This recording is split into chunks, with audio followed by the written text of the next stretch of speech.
ಸ್ನೇಹಿತರೆ, ಚಾರ್ಮಾಡಿ ಘಾಟ್ ಮುಗಿಸ್ಕೊಂಡು ಬೇಲೂರು ಕಡೆ ಬಂದ್ವಿ. ಹಾಗೆ ಬರ್ತಾ ದಾರಿಯಲ್ಲಿ ಕೊಟ್ಟಿಗೆ ಹಾರ ಕಾಣಿಸ್ತು. ಕೊಟ್ಟಿಗೆ ಹಾರ ಮಧ್ಯದಲ್ಲಿ ತೇಜಸ್ವಿಯವರ ಮ್ಯೂಸಿಯಂನ ನೋಡಿ, ಅವ್ರ ಬಗ್ಗೆ ತಿಳ್ಕೊಳಕ್ಕೆ ನಮಗೂ ಒಂದು ಸದವಕಾಶ ಸಿಕ್ತು ಅಂದ್ಕೊಂಡು ಸೊ ಮ್ಯೂಸಿಯಂ ನೋಡೋಣ ಅಂತ ಬಂದಿದ್ದೀವಿ. ಮಲೆನಾಡಿನ ಈ ಹಸಿರಿನ ನಡುವೆ ಒಬ್ಬ ಮನುಷ್ಯ ಬದುಕಿದ್ದರು. ಅವರಿಗೆ ಕಾಡು ಕೇವಲ ಕಾಡಾಗಿರಲಿಲ್ಲ, ಅದು ಒಂದು ಪುಸ್ತಕವಾಗಿತ್ತು. ಹಕ್ಕಿಗಳು ಕೇವಲ ಹಕ್ಕಿಗಳಾಗಿರಲಿಲ್ಲ, ಅವು ಪ್ರಕೃತಿಯ ಭಾಷೆಯಾಗಿದ್ದವು. ಕೀಟಗಳು, ಮರಗಳು, ಮಳೆ, ಮಣ್ಣು, ಕೃಷಿ, ಮನುಷ್ಯ ಇವೆಲ್ಲವನ್ನು ಕುತೂಹಲದಿಂದ ಗಮನಿಸುತ್ತಾ, ಪ್ರಶ್ನಿಸುತ್ತಾ ತಮ್ಮದೇ ರೀತಿಯಲ್ಲಿ ಬದುಕಿದ ಒಬ್ಬ ವಿಶಿಷ್ಟ ಕನ್ನಡಿಗ KP ಪೂರ್ಣಚಂದ್ರ ತೇಜಸ್ವಿ.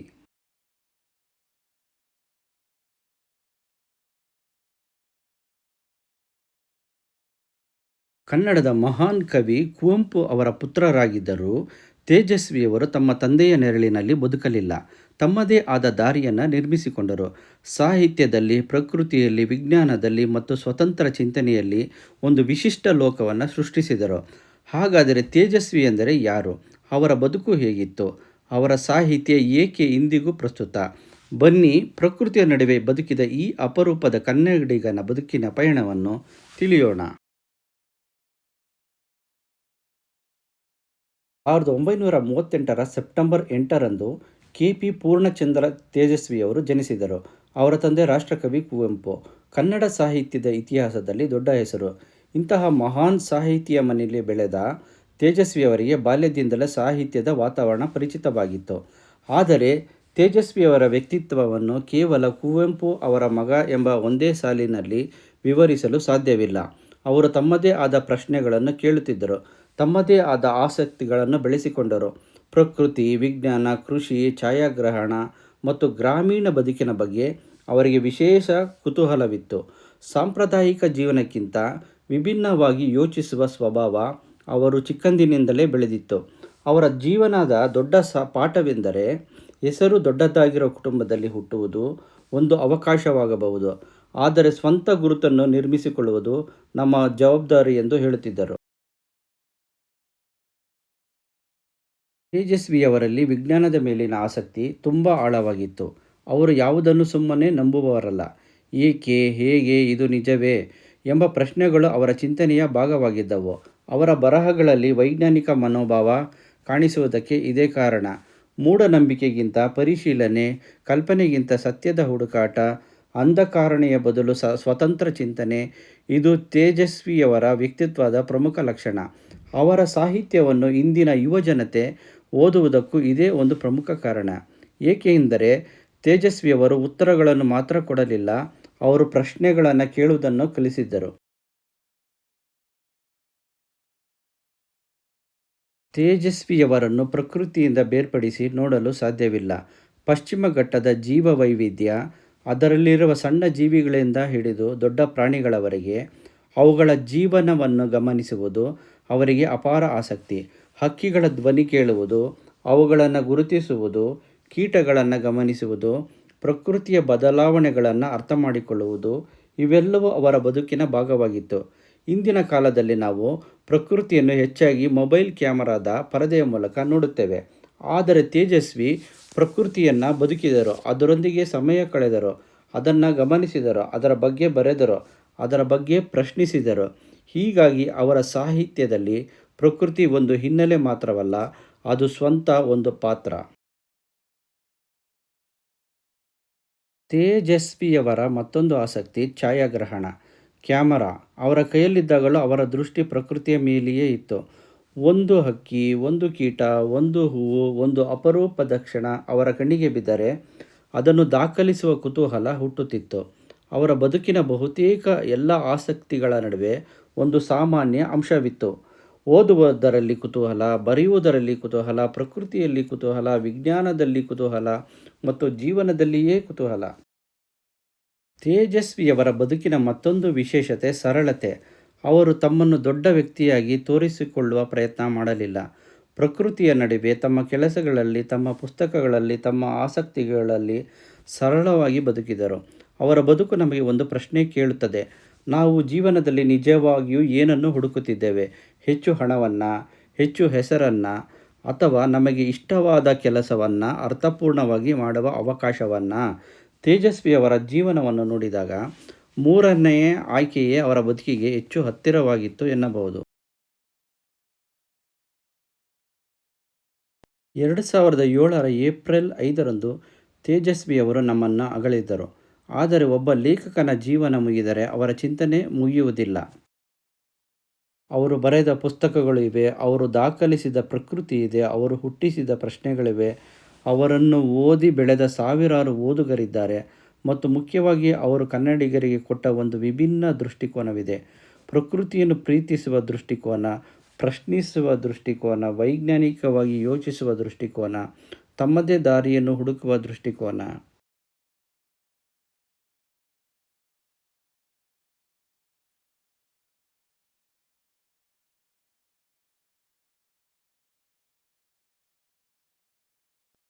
ಕೀಟಗಳ ವಿಚಾರದಲ್ಲಿ ನಾನು ಕೂಡ ಒಂದು ತಂಡದ ಜೊತೆಗೆ ಒಂದು ಭಾಗವಾಗಿ ಕೆಲಸ ಮಾಡ್ತೇನೆ.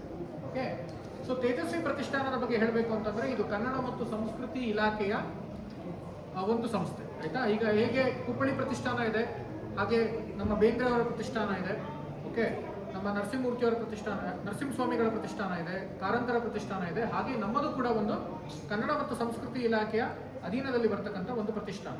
ಈ ಪ್ರತಿಷ್ಠಾನದ ಮೂಲ ಉದ್ದೇಶ ಏನು ಅಂತ ಹೇಳಿದ್ರೆ ತೇಜಸ್ವಿ ಅವರ ಬದುಕು, ಬರಹ ಮತ್ತು ಚಿಂತನೆಗಳನ್ನ ಯುವ ತಲೆಮಾರಿಗೆ ದಾಟಿಸಬೇಕು ಅನ್ನೋ ನಿಟ್ಟಿನಲ್ಲಿ ಪ್ರತಿಷ್ಠಾನ ಕೆಲಸ ಮಾಡ್ತಿರುವಂಥದ್ದು. ಸೊ ತೇಜಸ್ವಿ ಬಗ್ಗೆ ನಿಮ್ಮೆಲ್ಲರಿಗೂ ಗೊತ್ತಿದೆ. ಬಹುಶಃ ಮೊನ್ನೆ ನೀವು ಜೀವಾಳ ಅವರ ಮನೆಯಲ್ಲಿ ತೇಜಸ್ವಿ ಅವರ ಬಗ್ಗೆನೇ ಚರ್ಚೆ ಎಲ್ಲ ಮಾಡಿ ಬಂದಿರ್ತೀರಾ, ತೇಜಸ್ವಿ ಅವರನ್ನ ಓದಿರ್ತೀರಾ, ಅವರ ಸಾಹಿತ್ಯದ ಆಳ ಅಗಲ ಎಲ್ಲ ನಿಮಗೆ ಗೊತ್ತಿರ್ತದೆ. ಆದ್ರೆ ತೇಜಸ್ವಿ ಸಾಹಿತ್ಯ ಅಂತ ಬಂದಾಗ ನಮಗೆ ಇಷ್ಟ ಆಗುವಂತ ವಿಚಾರಗಳೇನು ಅಂತ ಹೇಳಿದ್ರೆ ಅದರಲ್ಲಿರ್ತಕ್ಕಂಥ ಒಂದು ಪರಿಸರ ಪ್ರಜ್ಞೆ, ವೈಚಾರಿಕ ಸಂದೇಶಗಳು ಮತ್ತು ವೈಜ್ಞಾನಿಕತೆ, ವೈಚಾರಿಕತೆ ಮತ್ತು ಪರಿಸರದ ಪ್ರಜ್ಞೆ ಇದೆಯಲ್ಲ, ತೇಜಸ್ವಿ ಅವರಷ್ಟು ಸರಳವಾಗಿ, ತೇಜಸ್ವಿ ಅವರಷ್ಟು ಎಫೆಕ್ಟಿವ್ ಆಗಿ ದಾಟಿಸಿದ ಲೇಖಕರು ತುಂಬಾ ಕಮ್ಮಿ ಅಂತ ಹೇಳ್ಬೋದು ಅಲ್ವಾ. ಈಗ ಕುವೆಂಪು ಅವರ ಸಾಹಿತ್ಯವನ್ನು ನಾವೆಲ್ಲ ಓದಿದ್ದೀವಿ, ಕಾರಂತರ ಸಾಹಿತ್ಯವನ್ನು ನಾವೆಲ್ಲ ಓದಿದ್ದೀವಿ. ಆ ಸಾಹಿತ್ಯಗಳು ಕೊಡುವಂತ ಒಂದು ವೈಜ್ಞಾನಿಕ ದೃಷ್ಟಿ ಏನಿದೆ, ವೈಚಾರಿಕ ದೃಷ್ಟಿ ಏನಿದೆ, ಅದರ ಮುಂದುವರೆದ ಭಾಗವೇ ತೇಜಸ್ವಿ ಅವರ ಸಾಹಿತ್ಯ ಅಂತ ನಾವು ಭಾವಿಸ್ಬೋದು, ಆಯ್ತಾ.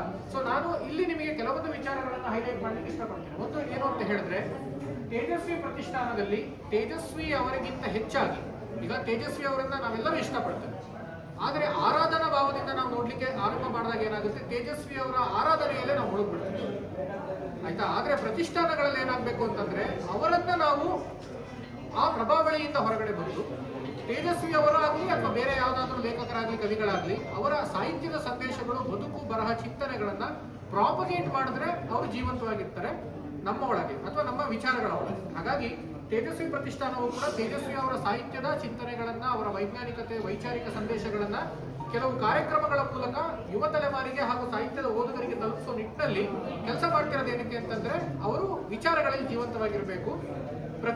ಯಾವುದೋ ಒಂದು ಪ್ರತಿಮೆಯಲ್ಲಾಗ್ಲಿ ಅಥವಾ ಯಾವುದೋ ಫೋಟೋದಲ್ಲಾಗ್ಲಿ ಅಲ್ಲ ಅನ್ನುವ ಒಂದು ಉದ್ದೇಶ. ಹಾಗಾಗಿ ತೇಜಸ್ವಿ ಅವರಿಗೆ ತುಂಬಾ ಹತ್ತಿರದ, ತುಂಬಾ ಇಷ್ಟವಾದಂತಹ ಸಂಗತಿ ಯಾವುದು ಅಂತ ಹೇಳಿದ್ರೆ ಪ್ರಕೃತಿ.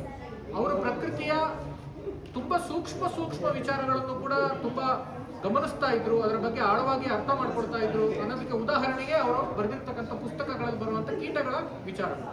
ಈಗ ನೀವು ನೋಡ್ತಾ ಇರುವಂತದ್ದು ಹಾರುವ ಓತಿ. ಈಗ ಕರ್ವಾಲೋ ಕಾದಂಬರಿಯನ್ನು ನೀವೆಲ್ಲ ಓದಿದ್ದೀರ, ಬನ್ನಿ ಒಳಗೆ ಬನ್ನಿ. ಕರ್ವಾಲೋ ಕಾದಂಬರಿ ಯಾಕೆ ವಿಶೇಷ ಅನ್ನಿಸ್ಕೊಳ್ಳುತ್ತೆ ಅಂತ ಹೇಳಿದ್ರೆ ಕನ್ನಡ ಸಾಹಿತ್ಯ ಲೋಕದ ಒಂದು ವಿಭಿನ್ನ ವೈಚಾರಿಕವಾದಂತಹ, ವೈಜ್ಞಾನಿಕವಾದಂತಹ ಪ್ರಜ್ಞೆಯನ್ನ ಉದ್ದೀಪನ ಮಾಡುವಂಥದ್ದು ಕರ್ವಾಲೋ. ಇವತ್ತು ಕನ್ನಡದಲ್ಲಿ 97 ರೀಪ್ರಿಂಟ್ಗಳನ್ನ ಕಂಡಿರ್ತಕ್ಕಂಥ ಪುಸ್ತಕಗಳನ್ನ ಪಟ್ಟಿ ಮಾಡಿದ್ರೆ ಎಷ್ಟೋ ಪುಸ್ತಕಗಳು ಆ ಪಟ್ಟಿಗೆ ಸೇರೋದೇ ಇಲ್ಲ. ಯಾಕಂತಂದ್ರೆ 50 ವರ್ಷ ಆಯ್ತು ಪುಸ್ತಕ ಬರೆದು, 97 ರೀಪ್ರಿಂಟ್. ಕೆಲವು ಪುಸ್ತಕಗಳದ್ದು ಏನಾಗುತ್ತೆ ಅಂತ ಹೇಳಿದ್ರೆ 10 ಪ್ರಿಂಟ್ ಆಗೋದ್ರೊಳಗೆ ಅದರ ಆಯಸ್ ಮುಗ್ದಿರುತ್ತೆ, ಜನ ಬರ್ತಿರ್ತಾರೆ. ಆದ್ರೆ ಇವತ್ತಿಗೂ ಕೂಡ ಬಿಸಿ ಬೋಟದ ಹಾಗೆ ಅಥವಾ ತುಂಬಾ ಜನ ಇಷ್ಟಪಟ್ಟು ಹುಡುಕಿ ತಗೊಂಡೋಗೋ ಪುಸ್ತಕಗಳನ್ನು ಪಟ್ಟಿ ಮಾಡಿದ್ರೆ ಟಾಪ್ 3 ನಲ್ಲಿ ಕರ್ವಾಲೋನೂ ಇರುತ್ತೆ. ಯಾಕೆ ಅಂತ ಹೇಳಿದ್ರೆ ಕರ್ವಾಲೋ ಕಾದಂಬರಿಯ ಮೂಲಕ ತೇಜಸ್ವಿ ದಾಟಿಸ್ಲಿಕ್ಕೆ ಹೊರಟಿರ್ತಕ್ಕಂತಹ ವೈಚಾರಿಕ ಮತ್ತು ವೈಜ್ಞಾನಿಕ ಸಂದೇಶಗಳು. ಒಂದು ಹಾರುವ ಓತಿಯೂ ಕೂಡ ನೋಡಿ, ಮೊನ್ನೆ ವಿಶ್ವ ಓತಿಕೇತಗಳ ದಿನಾಚರಣೆ, ಹಲ್ಲಿಗಳ ದಿನಾಚರಣೆ, ವಿಶ್ವ ಹಲ್ಲಿಗಳ ದಿನಾಚರಣೆ, ನಿನ್ನೆ ವಿಶ್ವ ಜೇನುನೊಣಗಳ ದಿನಾಚರಣೆ. ಅಂದ್ರೆ ಯಾಕೆ ಇಂಟರ್ನ್ಯಾಷನಲ್ ಲೆವೆಲ್ ಅಲ್ಲಿ ನಾವು ವರ್ಲ್ಡ್ ಲಿಸರ್ಡ್ ಡೇ ಆಗಲಿ, ವರ್ಲ್ಡ್ ಹನಿ ಬಿ ಡೇ ಆಗಲಿ ಮಾಡ್ತಾ ಇದೀವಿ ಅಂತ ಹೇಳಿದ್ರೆ ಸಣ್ಣ ಪುಟ್ಟ ಜೀವಿಗಳಲ್ಲೂ ಕೂಡ ಪ್ರಕೃತಿಯ ವಿಸ್ಮಯ ಅಡಗಿರುತ್ತೆ ಅನ್ನೋದನ್ನ ನಾವು ಅರ್ಥ ಮಾಡ್ಕೊಳ್ಳೋದು.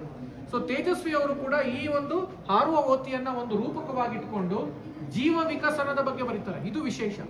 ತೇಜಸ್ವಿ ಸಾಹಿತ್ಯದ ವಿದ್ಯಾರ್ಥಿ, ಆದರೆ ತೇಜಸ್ವಿ ಜೀವ ವಿಕಸನದ ಬಗ್ಗೆ ಕರ್ವಾಲೋನಲ್ಲಿ ಬರೀತಾರೆ, ಪಕ್ಷಿಗಳ ಬಗ್ಗೆ ಹಕ್ಕಿಪುಕ್ಕದಲ್ಲಿ ಬರೀತಾರೆ, ಕೀಟಗಳ ಬಗ್ಗೆ ನಡೆಯುವ ಕಡ್ಡಿ ಹಾರುವ ಎಲೆ ಏರೋಪ್ಲೇನ್ ಚಿಟ್ಟೆನಲ್ಲಿ ಬರೀತಾರೆ, ಸಾಮಾಜಿಕ ವಿಚಾರಗಳ ಬಗ್ಗೆ ಜುಗಾರಿ ಕ್ರಾಸ್ನಲ್ಲಿ ಬರೀತಾರೆ, ಜೆನೆಟಿಕ್ಸ್ ಅಂಡ್ ಪ್ಲಾಂಟ್ ಬ್ರೀಡಿಂಗ್ ಅನುವಂಶೀಯ ಶಾಸ್ತ್ರದ ಬಗ್ಗೆ ಚಿದಂಬರ ರಹಸ್ಯದಲ್ಲಿ ಬರೀತಾರೆ, ಆಯ್ತಾ. ಬೇಟೆ ಕಥೆಗಳನ್ನ ತಗೊಂಡ್ಬರ್ತಾರೆ, ಆಯ್ತಾ. ಆಮೇಲೆ ಸರ್ವೈವಲ್ ಸ್ಟೋರಿಗಳನ್ನ ಪ್ಯಾಪಿಯೋನ್ ಮತ್ತೆ ನಮ್ಮ ಇದು ಯಾವುದು ಮಹಾಪಲಯಾನದಲ್ಲಿ ತಗೊಂಡ್ಬರ್ತಾರೆ. ಅಂದ್ರೆ ತೇಜಸ್ವಿ ಅವರ ರೀಚ್ ಯಾವ ತರ ಇತ್ತು ಅಂತ. ಚಂದ್ರನ ಚೂರು ಪುಸ್ತಕ, ಮಿಲೇನಿಯಂ ಸೀರೀಸ್ ಅಲ್ಲಿ ಬರೋ ಚಂದ್ರನ ಚೂರು ಪುಸ್ತಕದಲ್ಲಿ ಸ್ಪೇಸ್ ಎಕ್ಸ್ಪ್ಲೋರೇಷನ್ ಬಗ್ಗೆ ಬರೀತಾರೆ. ನಾನು ವಿಶ್ವಮಾನವ ಸಂದೇಶವನ್ನು ಓದಿ ನಾನು ಅರ್ಥ ಮಾಡ್ಕೊಂಡು ಸುಮ್ಮನಾಗ್ಬಿಟ್ರೆ ಆಗಲ್ಲ. ಮನುಜಮತ ವಿಶ್ವಮತ ಸರ್ವೋದಯ ಸಮನ್ವಯ ಪೂರ್ಣ ದೃಷ್ಟಿಯ ಮಹತ್ವ ಏನು ಅಂತ ಇನ್ನೊಬ್ರಿಗೂ ತಿಳಿ ಹೇಳ್ಬೇಕು. ನಾನು ಅರ್ಥ ಮಾಡ್ಕೊಂಡಿರೋ ರೀತಿನಲ್ಲಾದ್ರೂ ಹೇಳ್ಬೇಕಲ್ಲ. ಹಾಗೆ ತೇಜಸ್ವಿ ಅವರ ಸಾಹಿತ್ಯವೂ ಹಾಗೇನೆ. ಅದರಲ್ಲಿ ಬರುವಂತ ಕರ್ವಾಲೋ ಏನೋ ಒಂದನ್ನ ಸಿಂಬಲೈಸ್ ಮಾಡ್ತಾ ಇದ್ದಾರೆ, ಅದರಲ್ಲಿ ಬರುವಂತ ಮಂದಣ್ಣ ಏನನ್ನೋ ಸಿಂಬಲೈಸ್ ಮಾಡ್ತಾ ಇದ್ದಾರೆ, ಎಂತ ಏನನ್ನೋ ಸಿಂಬಲೈಸ್ ಮಾಡ್ತಾ ಇದ್ದಾರೆ ಅಲ್ವಾ. ಸೊ ತೇಜಸ್ವಿ ಪ್ರತಿಷ್ಠಾನ ಈ ನಿಟ್ಟಿನಲ್ಲಿ ಮುಂದುವರಿತಾ ಇರುವಂಥದ್ದು. ಇವತ್ತು ತೇಜಸ್ವಿ ಪ್ರತಿಷ್ಠಾನದ ಬಹುಮುಖ್ಯ ಆಕರ್ಷಣೆ ಏನು ಅಂತ ಹೇಳಿದ್ರೆ ಈ ಕೀಟಗಳ ಸಂಗ್ರಹಾಲಯ. ನೋಡಿ, ನಮ್ಮ ಕೀಟಗಳ ಸಂಗ್ರಹಾಲಯ ಬೇರೆ ಕೀಟಗಳ ಸಂಗ್ರಹಾಲಯಕ್ಕೆ ಹೆಂಗೆ ವಿಭಿನ್ನ ಅಂತ ಹೇಳಿದ್ರೆ, ನಾವು ಕೀಟಗಳನ್ನ ತಂದು ಅದನ್ನ ಆಕರ್ಷಕವಾಗಿ ಜೋಡಿಸಿ ಇಟ್ಟಿಲ್ಲ. ಅದನ್ನ ಮಾಡಿದ್ರೆ ಏನಾಗುತ್ತೆ, even the specimen has got the dignity. It is called dignity of the dead. ಒಂದು ಸ್ಪೆಸಿಮನ್ ಅದಕ್ಕೆ ಜೀವ ಇಲ್ಲ, ಆದ್ರೆ ಅದಕ್ಕೊಂದು ಡಿಗ್ನಿಟಿ ಇದೆ. ನಾವು ಅದನ್ನ ಆರ್ಟಿಸ್ಟಿಕ್ ಆಗಿ ತೋರಿಸಿದ್ರೆ ಏನಾಗುತ್ತೆ, we are actually violating the dignity of the dead. So ನಾವೇನ್ ಮಾಡಿದೀವಿ, ಪ್ರತಿಯೊಂದು ಕೀಟದ ಸ್ಪೆಸಿಮನ್ ಪಕ್ಕದಲ್ಲಿ ಅದು ಪ್ರಕೃತಿಯಲ್ಲಿ ಮಾಡಬಹುದಾದಂತಹ ಅಪರೂಪದ ಬದುಕು ಮತ್ತು ಬರಹ ಎರಡು ಡೈವರ್ಸಿಫೈ. ಹಾಗಾಗಿ ತೇಜಸ್ವಿ ಅವರಿಗೆ ನಾವು ನಿಜವಾದ ಒಂದು ಟ್ರಿಬ್ಯೂಟ್ ಕೊಡಬೇಕು ಅಂತ ಹೇಳಿದ್ರೆ ಅವರ ಜೀವನದ ಸಂದೇಶಗಳು, ಸಾಹಿತ್ಯದ ಸಂದೇಶಗಳನ್ನ ನಾವು ಆದಷ್ಟು ಪ್ರಾಪಗೇಟ್ ಮಾಡಬೇಕು. ಕುವೆಂಪು ಈ ಮಾತನ್ನು ಹೇಳ್ತಾರೆ, ಸಾಹಿತ್ಯ ಬರೆಯೋರಿಗೆ ಮಾತ್ರ ಸಾಮಾಜಿಕ ಪ್ರಜ್ಞೆ ಇರುತ್ತೆ ಅಂತಲ್ಲ, ಓದುಗನಿಗೂ ಒಂದು ಸಾಮಾಜಿಕ ಪ್ರಜ್ಞೆ ಇರಬೇಕು, ನಾಗರಿಕ ಪ್ರಜ್ಞೆ ಇರಬೇಕು. ಅಂದ್ರೆ ಪ್ರತಿಯೊಬ್ಬ ಓದುಗನೂ ಕೂಡ ಸಾಹಿತ್ಯದ ಪ್ರಚಾರಕನಾಗಬೇಕು ಅಂತ. ಇವತ್ತು ನಾನು ವಿಶ್ವಮಾನವ ಸಂದೇಶವನ್ನು ಓದಿ ನಾನು ಅರ್ಥ ಮಾಡ್ಕೊಂಡು ಸುಮ್ಮನಾಗ್ಬಿಟ್ರೆ ಆಗಲ್ಲ. ಮನುಜಮತ ವಿಶ್ವಮತ ಸರ್ವೋದಯ ಸಮನ್ವಯ ಪೂರ್ಣ ದೃಷ್ಟಿಯ ಮಹತ್ವ ಏನು ಅಂತ ಇನ್ನೊಬ್ರಿಗೂ ತಿಳಿ ಹೇಳ್ಬೇಕು. ನಾನು ಅರ್ಥ ಮಾಡ್ಕೊಂಡಿರೋ ರೀತಿನಲ್ಲಾದ್ರೂ ಹೇಳ್ಬೇಕಲ್ಲ. ಹಾಗೆ ತೇಜಸ್ವಿ ಅವರ ಸಾಹಿತ್ಯವೂ ಹಾಗೇನೆ. ಅದರಲ್ಲಿ ಬರುವಂತ ಕರ್ವಾಲೋ ಏನೋ ಒಂದನ್ನ ಸಿಂಬಲೈಸ್ ಮಾಡ್ತಾ ಇದ್ದಾರೆ, ಅದರಲ್ಲಿ ಬರುವಂತ ಮಂದಣ್ಣ ಏನನ್ನೋ ಸಿಂಬಲೈಸ್ ಮಾಡ್ತಾ ಇದ್ದಾರೆ, ಎಂತ ಏನನ್ನೋ ಸಿಂಬಲೈಸ್ ಮಾಡ್ತಾ ಇದ್ದಾರೆ ಅಲ್ವಾ. ಸೊ ತೇಜಸ್ವಿ ಪ್ರತಿಷ್ಠಾನ ಈ ನಿಟ್ಟಿನಲ್ಲಿ ಮುಂದುವರಿತಾ ಇರುವಂಥದ್ದು. ಇವತ್ತು ತೇಜಸ್ವಿ ಪ್ರತಿಷ್ಠಾನದ ಬಹುಮುಖ್ಯ ಆಕರ್ಷಣೆ ಏನು ಅಂತ ಹೇಳಿದ್ರೆ ಈ ಕೀಟಗಳ ಸಂಗ್ರಹಾಲಯ. ನೋಡಿ, ನಮ್ಮ ಕೀಟಗಳ ಸಂಗ್ರಹಾಲಯ ಬೇರೆ ಕೀಟಗಳ ಸಂಗ್ರಹಾಲಯಕ್ಕೆ ಹೆಂಗೆ ವಿಭಿನ್ನ ಅಂತ ಹೇಳಿದ್ರೆ, ನಾವು ಕೀಟಗಳನ್ನ ತಂದು ಅದನ್ನ ಆಕರ್ಷಕವಾಗಿ ಜೋಡಿಸಿ ಇಟ್ಟಿಲ್ಲ. ಅದನ್ನ ಮಾಡಿದ್ರೆ ಏನಾಗುತ್ತೆ, even the specimen has got the dignity. It is called dignity of the dead. ಒಂದು ಸ್ಪೆಸಿಮನ್ ಅದಕ್ಕೆ ಜೀವ ಇಲ್ಲ, ಆದ್ರೆ ಅದಕ್ಕೊಂದು ಡಿಗ್ನಿಟಿ ಇದೆ. ನಾವು ಅದನ್ನ ಆರ್ಟಿಸ್ಟಿಕ್ ಆಗಿ ತೋರಿಸಿದ್ರೆ ಏನಾಗುತ್ತೆ, we are actually violating the dignity of the dead. So ನಾವೇನ್ ಮಾಡಿದೀವಿ, ಪ್ರತಿಯೊಂದು ಕೀಟದ ಸ್ಪೆಸಿಮನ್ ಪಕ್ಕದಲ್ಲಿ ಅದು ಪ್ರಕೃತಿಯಲ್ಲಿ ಮಾಡಬಹುದಾದಂತಹ ಅಪರೂಪದ ಏನು ಕಾಂಟ್ರಿಬ್ಯೂಷನ್ಸ್ ಏನಿದೆ, ಬಯೋಲಾಜಿಕಲ್ ಸಿಗ್ನಿಫಿಕೆನ್ಸ್ ಏನಿದೆ, ಎಕಲಾಜಿಕಲ್ ಸಿಗ್ನಿಫಿಕೆನ್ಸ್ ಏನಿದೆ, ಅದನ್ನ ಪ್ರತಿ ಕೀಟಗಳ ಮುಂದೆ ಡಿಸ್ಪ್ಲೇ ಮಾಡಿದೆ. ಅವಾಗ ಏನಾಗುತ್ತೆ, the dignity of the dead is also bin upheld ಅಲ್ವಾ. ಅದ್ರ ಜೊತೆಗೆ ಕೀಟಗಳು ಕೂಡ ಪ್ರಪಂಚದಲ್ಲಿ ಅಥವಾ ಪ್ರಕೃತಿಯಲ್ಲಿ ತಮ್ಮದೇ ಆದಂತಹ ಮೌನ ಕ್ರಾಂತಿಯನ್ನು ಮಾಡ್ತಾ ಇದೆ. ತೇಜಸ್ವಿ ನಡೆಯುವ ಕಡ್ಡಿ ಹಾರುವ ಎಲೆ ಪುಸ್ತಕದ ಮುನ್ನುಡಿಯನ್ನ ದಯವಿಟ್ಟು ತಾವು ಓದಬೇಕು. ನಡೆಯುವ ಕಡ್ಡಿ ಹಾರುವ ಎಲೆ ಪುಸ್ತಕದ ಮುನ್ನುಡಿಯಲ್ಲಿ ಹೇಳ್ತಾರೆ, ಈಗ ನೋಡಿ, ನಾವೆಲ್ಲರೂ ಕೂಡ ಪರಿಸರದ ಬಗ್ಗೆ ವಿಶೇಷ ಆಸಕ್ತಿಯನ್ನು ಇಟ್ಕೊಂಡಿದ್ದೇವೆ. ಆದ್ರೆ ಪರಿಸರ ದಿನಾಚರಣೆ ದಿನ ನಾವು ಹುಲಿ ಬಗ್ಗೆ, ಆನೆ ಬಗ್ಗೆ ಮಾತಾಡೋಷ್ಟು ಸಗಣಿ ಹುಳದ ಬಗ್ಗೆ ಮಾತಾಡೋದು, ಡ್ರ್ಯಾಗನ್ ಫ್ಲೈ, ಡ್ಯಾನ್ಸರ್ ಫ್ಲೈ ಬಗ್ಗೆ ಮಾತಾಡೋಲ್ಲ, ಯಾವುದೋ ತಿಗಡೆ ಬಗ್ಗೆ ಮಾತಾಡಲ್ಲ, ಇನ್ನೊಂದು ಚಿಟ್ಟೆ ಬಗ್ಗೆ ಮಾತಾಡಲ್ಲ. ಯಾಕೆ ಅಂತಂದ್ರೆ ಅವೆಲ್ಲ ಗಾತ್ರದಲ್ಲಿ ಸಣ್ಣವು. ಸೊ ನಮಗದ್ರಿಂದ ಏನು ಉಪಯೋಗ? ನಮಗೆ ಉಪಯೋಗ ಇಲ್ಲ ಅಂತಂದ್ರೆ ಪ್ರಕೃತಿಗೆ ಉಪಯೋಗ ಅಲ್ಲ ಅನ್ನೋದು ಒಂದು ಪ್ರೀ ಆಕ್ಯುಪೈಡ್ ನೋಷನ್ ನಮ್ಮಲ್ಲಿ. ಇದನ್ನ ಹೊಡೆದಾಕೋರು ಪ್ರಪ್ರಥಮ ಬಾರಿಗೆ ತೇಜಸ್ವಿ. ಅವರ ನಡೆಯುವ ಕಡ್ಡಿ ಹಾರುವ ಎಲೆ ಪುಸ್ತಕದ ಮುನ್ನುಡಿ ಓದಿದ್ರೆ ನಿಮಗೆ ಗೊತ್ತಾಗುತ್ತೆ, ಪ್ರಕೃತಿ ಅಂತಕ್ಕಂಥದ್ದು ಅದರ ವಿಸ್ಮಯಗಳು ಇರುವಂತದ್ದೇ ಸಣ್ಣ ಪುಟ್ಟ ಜೀವಿಗಳಲ್ಲಿ. ಹಾಗಾಗಿ ಎಲ್ಲ ಕೀಟಗಳೇನಿದ್ದಾವೆ, ಈ ಎಲ್ಲ ಕೀಟಗಳಿಗೂ ತನ್ನದೇ ಆದಂತಹ ಒಂದು ಪ್ರಾಕೃತಿಕವಾದಂತಹ ಪ್ರಾಮುಖ್ಯತೆ ಇದೆ ಅನ್ನೋದನ್ನು ನಮ್ಮ ಕೀಟಗಳ ಸಂಗ್ರಹಾಲಯ ನಿಮಗೆ ಅರ್ಥ ಮಾಡುತ್ತೆ. ಆಮೇಲೆ ಇಡೀ ಕ್ಯಾಂಪಸ್ ಏನಿದೆಯಲ್ಲ, ಇವತ್ತು ನೀವು ಪ್ರತಿಷ್ಠಾನದ ಒಳಗಡೆ ಬಂದು ನೋಡ್ತಾ ಇದ್ದೀವಿ. ನೀವು ಪ್ರತಿಷ್ಠಾನದ ಹೊರಗಡೆ ಒಂದು ಸುತ್ತ ಹಾಕೊಂಡು ಬನ್ನಿ. ಪ್ರತಿಷ್ಠಾನದ ಗಾರ್ಡನ್ ಅನ್ನ ನಾವು ಕಂಪ್ಲೀಟ್ ಆಗಿ ವೈಲ್ಡ್ ಗಾರ್ಡನ್ ಮಾಡಬೇಕು ಅಂತ ಉದ್ದೇಶ ಇಟ್ಕೊಳ್ಳಿ. ಕಾರಣ ಇಷ್ಟೇನೆ, ಪ್ರತಿಷ್ಠಾನ ಅದರ ಗಾರ್ಡನ್ ಏನಿದೆ ಅದು ಚಿಟ್ಟೆಗಳಿಗೆ ಮತ್ತು ಪಕ್ಷಿಗಳಿಗೆ ಸೂಕ್ತವಾಗಬೇಕು. ಚಿಟ್ಟೆಗಳು ಮತ್ತು ಪಕ್ಷಿಗಳು ಬಂದು ನ್ಯಾಚುರಲ್ ಆಗಿ ತಮಗೆ ಬೇಕಾದಂತ ಆಹಾರವನ್ನ ಅರಸಿ ಇಲ್ಲಿಂದ ತಮ್ಮ ಆಹಾರವನ್ನು ಪಡ್ಕೊಂಡು ನ್ಯಾಚುರಲಿ ಬ್ರೀಡ್ ಆಗಬೇಕು. ಆ ಮೂಲಕ ಈ ಒಂದು ಗಾರ್ಡನ್ ಏನಿದೆ ಅಥವಾ ಇಲ್ಲಿನ ಪರಿಸರ ಏನಿದೆ ಇದು ಕೂಡ ಬೇರೆ ಜೀವಿಗಳಿಗೂ ಕೂಡ ನಾವು ಯಾವುದೇ ರೀತಿ ತೊಂದರೆ ಕೊಡದೇ ಅವುಗಳಿಗೂ ಸೂಕ್ತ ಆಗೋ ತರದಲ್ಲಿ ಮಾಡೋ ನಿಟ್ಟಿನಲ್ಲಿ ಎಂಟೈರ್ ಕ್ಯಾಂಪಸ್ ಅನ್ನ ಚಿಟ್ಟೆಗಳು ಮತ್ತು ಪಕ್ಷಿಗಳಿಗೆ ಬೇಕಾದಂತ ಗಿಡಗಳನ್ನ ನೆಟ್ಟುಕೊಂಡು ಒಂದು ಬಟರ್ಫ್ಲೈ ಫ್ರೆಂಡ್ಲಿ ಗಾರ್ಡನ್ ಮತ್ತೊಂದು ಬರ್ಡ್ ಫ್ರೆಂಡ್ಲಿ ಗಾರ್ಡನ್ ಮಾಡಬೇಕು ಅನ್ನೋ ಉದ್ದೇಶ ಇದೆ. ಮಾಡ್ತಾ ಇದ್ದೀವಿ. ಒಂದು ಹಂತದ ಕೆಲಸ ಮುಗಿದಿದೆ. ಆಯ್ತಾ? ಇಲ್ಲಿ ಒಳಗಡೆ ಹೋದ್ರೆ ಅಪರೂಪದ ಸ್ಥಳೀಯವಾಗಿರ್ತಕ್ಕಂಥ ಬೆಟ್ಟದ ಹೂಗಳ ಸಂಗ್ರಹ. ನಾವೆಲ್ಲ ಶರ್ಮಿ ಮೇಡಮ್ಗಾಗಿ ನಾನು ಬೆಟ್ಟದ ಹೂವ ತರುವೆ ಅನ್ನುವ ಸಾಲನ್ನು ಇಟ್ಕೊಂಡು ಖುಷಿ ಖುಷಿಯಾಗಿ ಡ್ಯಾನ್ಸ್ ಮಾಡಿದ್ವಿ ಅಲ್ವಾ. ಇವತ್ತು ಬೆಟ್ಟದ ಹೂ ಸಿನಿಮಾ ಯಾಕೆ ನಮ್ಮೆಲ್ಲರಿಗೂ ತುಂಬಾ ಆಪ್ತವಾದಂತ ಸಿನಿಮಾ ಅಂತ ಹೇಳಿದ್ರೆ, ಶರ್ಲಿ ಮೇಡಮ್ ರಾಮ ಮೂಲಕವಾಗಿ ತರಿಸ್ಕೊಂಡಂತ ಬೆಟ್ಟದ ಹೂ ಏನಿದೆಯಲ್ಲ, ಯಾಕೆ ಬೆಟ್ಟದ ಹೂ ಹಿಂದೆ ಬಿದ್ರು ಶರ್ಲಿ ಮೇಡಮ್? ರಾಮು ಎಷ್ಟು ಕಷ್ಟಪಟ್ಟು ಒಂದು ಕಣ್ಣಿನ ಹುಲಿಯ ಕಾಡಿಗೆ ಹೋಗಿ ಅದನ್ನ ತಗೊಂಬಂದ್ರು. ತಂದದ್ದು ಕಾರಣ ಏನು, ತಂದ ಮೇಲೆ ಏನ್ ಸಿಕ್ತು, ಏನ್ ಸಿಗ್ಲಿಲ್ಲ, ಕೊನೆಗೆ ಅವರ ಆಸೆ ಈಡೇರ್ತಾ ಇಲ್ವಾ? ನೋಡಿ, ಒಂದು ಸಿನಿಮಾ ಸಾಮಾಜಿಕವಾಗಿ ಎಷ್ಟೊಂದು ನಮ್ಮನ್ನ ಇನ್ಸ್ಪೈರ್ ಮಾಡ್ಬೋದು ಅನ್ನೋದಕ್ಕೆ ಬೆಟ್ಟದ ಹೂ ಸಿನಿಮಾ ಪುನೀತ್ ರಾಜ್ಕುಮಾರ್ ಅವರ ಅಭಿನಯನೇ ಕಾರಣ. ಅಂತ ಅಪರೂಪದ ಬೆಟ್ಟದ ಹೂಗಳ ಪ್ರಾಮುಖ್ಯತೆ, ಅವುಗಳ ಒಂದು ನೈಸರ್ಗಿಕವಾದಂತಹ ಏನು ಸೌಂದರ್ಯವನ್ನ ಹೇಳುವಂತ ಬೆಟ್ಟದ ಹೂಗಳ ಸಂಗ್ರಹ ಅಲ್ಲ, ಸಂರಕ್ಷಣಾಲಯ. ಯಾವುದು ಸಂಗ್ರಹ, ಸಂರಕ್ಷಣಾಲಯ ಇಲ್ಲೇ ಇದೆ. ಅದ್ರ ಬಗ್ಗೆನೂ ಕೂಡ ಮಾಹಿತಿಯನ್ನ ನಮ್ಮ ಸತೀಶ್ ಸರ್ ಅಂತ ಇದ್ರೆ ಅವ್ರು ನಿಮಗೆ ಕೊಡ್ತಾರೆ. ಆಯ್ತಾ? ಮತ್ತೆ ಮಲೆನಾಡಿಗೆ ಸಂಬಂಧಪಟ್ಟ, ಮಲೆನಾಡಿನ ಜೀವ ಜಗತ್ತಿಗೆ ಸಂಬಂಧಪಟ್ಟ ವಸ್ತುಗಳು ಅಲ್ಲ, ಇನ್ಸೆಕ್ಟ್ಗಳಿಗೆ ಸಂಬಂಧಪಟ್ಟ ಈ ಕಡೆ ಇದೆ, ವಸ್ತುಗಳಿಗೆ ಸಂಬಂಧಪಟ್ಟದ್ದು ಎಡಭಾಗದಲ್ಲಿದೆ. ಇದನ್ನು ಕೂಡ ತಾವು ಗಮನಿಸಬಹುದು. ಓಕೆ, ಕೆಲವೊಂದು ಅಪರೂಪದ ಕೀಟಗಳ ಬಗ್ಗೆ ನಾನು ಮಾಹಿತಿ ಕೊಡ್ತೀನಿ. ಕೆಲವು ಅಪರೂಪದ ಬೆಟ್ಟದ ಹೂಗಳ ಬಗ್ಗೆ, ಸ್ಥಳೀಯವಾಗಿ ಸಿಗ್ತಕ್ಕಂಥ ಈ ಬೆಟ್ಟದ ಹೂಗಳ ಬಗ್ಗೆ ನಮ್ಮ ಸತೀಶ್ ಅವರು ಮಾಹಿತಿ ಕೊಡ್ತಾರೆ. ಸತೀಶ್ ಸರ್ ಇವತ್ತು ಪ್ರತಿಷ್ಠಾನದ ತುಂಬಾ ದೊಡ್ಡ ಆಸೆಟ್ಸ್ಗಳಲ್ಲ ಅವರು, ಹಾಗಾಗಿ ಅವ್ರು ಕೊಟ್ಟರೆ ಚಂದ. ಆಯ್ತಾ? Thank you. ಕನ್ನಡ ಮನಸ್ಸುಗಳು ತುಂಬಾ ಬೇರೆ ಬೇರೆ ಭಾಗದಿಂದ ಇಲ್ಲಿಗೆ ಬಂದಿದ್ದೀರಾ. ನಿಮ್ಮನ್ನು ನೋಡಿ ತುಂಬಾ ಸಂತೋಷ ಆಯಿತು. ನಿಮ್ಮೆಲ್ಲರ ಮನಸ್ಸಿನಲ್ಲಿ, ನಿಮ್ಮೆಲ್ಲರ ಬದುಕಿನಲ್ಲಿ ತೇಜಸ್ವಿ ಜೀವಂತವಾಗಿದ್ದಾರೆ. ತೇಜಸ್ವಿ ಅಂತ ಹೇಳಿದ್ರೆ ಕುವೆಂಪು ನೆನಪಾಗಬೇಕು. ನಾವೆಲ್ಲ ವಿಶ್ವಮಾನವರಾಗಿ ಬದುಕೋಣ. ನಮ್ದು ಮನುಜ ಮತ ವಿಶ್ವಪಥ ಅಷ್ಟೇ. Thank you.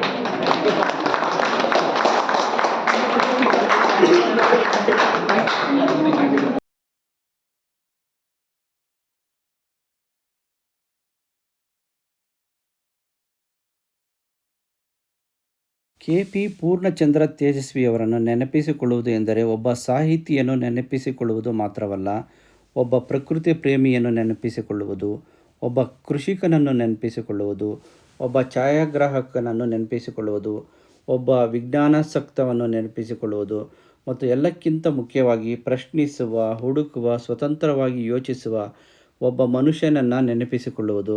ತೇಜಸ್ವಿಯವರು ನಮಗೆ ಪ್ರಕೃತಿಯ ಬಗ್ಗೆ ಬರೆದರು, ಆದರೆ ಅವರ ಬದುಕು ನಮಗೆ ಹೇಳಿದ ಸಂದೇಶ ಇನ್ನೂ ದೊಡ್ಡದು. ಈ ಜಗತ್ತನ್ನು ಸುಮ್ಮನೆ ನೋಡಬೇಡಿ, ಅದನ್ನು ಗಮನಿಸಿ. ಸುಮ್ಮನೆ ನಂಬಬೇಡಿ, ಪ್ರಶ್ನಿಸಿ. ಸುಮ್ಮನೆ ಬದುಕಬೇಡಿ, ನಿಮ್ಮದೇ ಆದ ಅರ್ಥವನ್ನು ಹುಡುಕಿ. ಇದೇ ಕೆ.ಪಿ. ಪೂರ್ಣಚಂದ್ರ ತೇಜಸ್ವಿಯವರು ಮಲೆನಾಡಿನ ಮಣ್ಣಿನಿಂದ ಹೊರಬಂದು ಕನ್ನಡದ ಮನಸ್ಸಿನಲ್ಲಿ ಶಾಶ್ವತವಾಗಿ ಉಳಿದ ಹೆಸರು.